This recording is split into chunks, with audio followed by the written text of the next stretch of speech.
Hello everyone, we are glad to welcome you on the HardReset.Info YouTube channel, and in this basic video tutorial I would like to demonstrate that you can unmute yourself on Discord.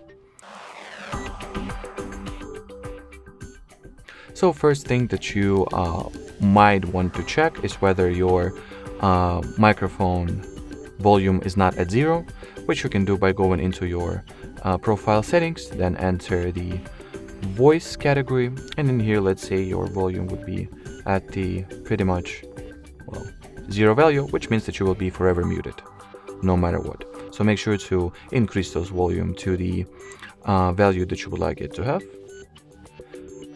And another way, or another, should I rather say, option to unmute yourself is while you are at the